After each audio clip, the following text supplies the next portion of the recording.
All right. So let's do another little mini show. Sorry, I had to go get a quick drink of water. And I get emails all the time about tryouts. You know, people are like, hey, I'm about to go try out for a team. What should I do? The first thing you've got to understand when you're playing for a team or trying out for a team, a lot of people think that just because you go and play for a team that you're going to get discounts. What you have to understand is when you go and play for a team, yeah, your paint might be $5 cheaper a case if your team is sponsored, if they're sponsored, but you're going to be buying 10 times as much.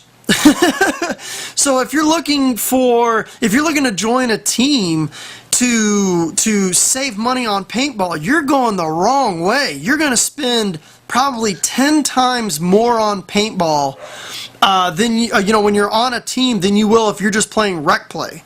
So first thing, we got to put that out there on the table. One, you're going to be playing in tournaments, which is 10 times more expensive than rec play. Sometimes even more, 100 times more expensive than rec play.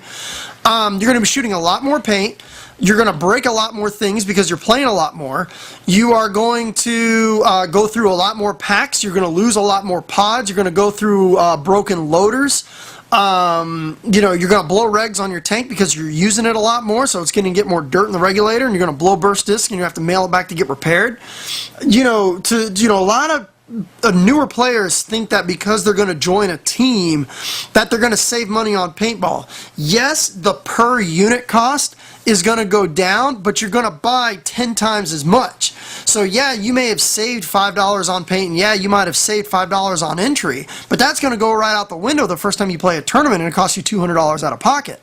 So, or $50 on an ID card, and then you got to pay for, practice paint every single weekend. So before you go and try out for a team, get that straight first off, is that you're not going to play for a team to spend less money, you're going to spend actually more money. Very, very important.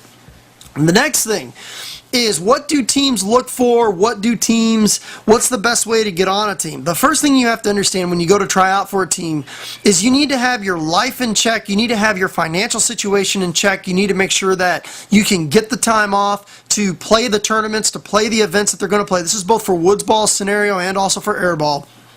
And you also need to make sure that you have a ride, or you have your own transportation. So, I can't tell you how many times people are like, well, I'm going to go try out for a team. Well, do you have any money? No, I don't have any money. Well, do you have a ride to get there? Yeah, my mom's going to take me there this one time. Well, what's going to happen when you start practicing every weekend?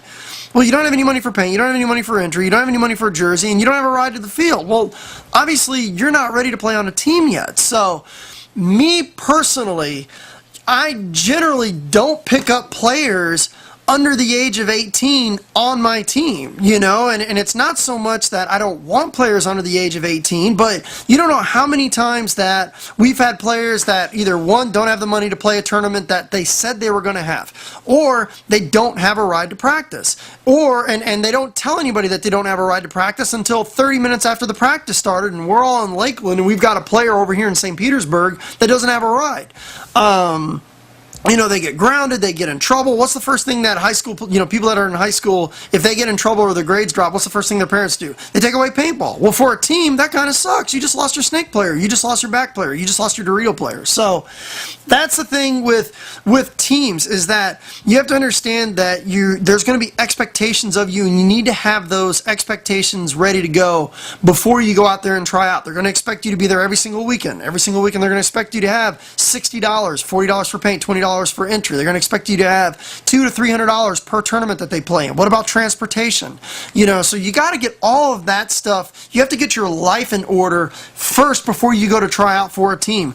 And if you don't have all of those things, you need to be upfront and honest with the coach or the captain or the team owner that you know what, you may not have the money to play all the tournaments, or you may not have the transportation to make all the practices. You've got to be upfront and honest with them.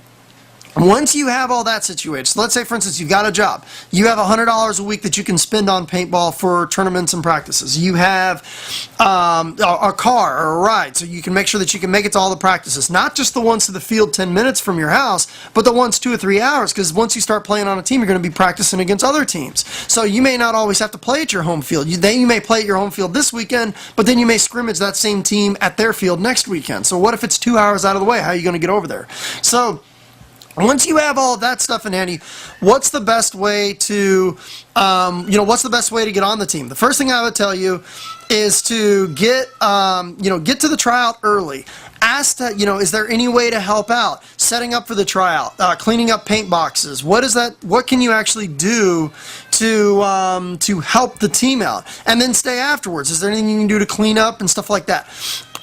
Coaches or captains, they want players that are going to come in with their own particular, that they're going to come in with a good positive attitude and are going to contribute to the team. That's what most people want. So hopefully that helps. And when you're out there playing, bust your ass. Play your ass off and work your ass off when you're out there. But personality goes a long way. I would much rather take a player that has good personality, that wants to work hard, that's not a selfish person, that's not asking me, well, what kind of sponsorships do you get? Do you guys get anything for free? What kind of guns do I get for free? What kind of paint do I get for free? What about entry? What about paint? What about this, that, and the other? Most of the time when someone came up and asked me about sponsorship on the first day, I immediately cut them from the tryout. So keep your mouth shut, bust your ass, and understand you're going into someone else's system, and hopefully that should help you get on your local paintball team or your favorite paintball team. Thanks for tuning in on that show.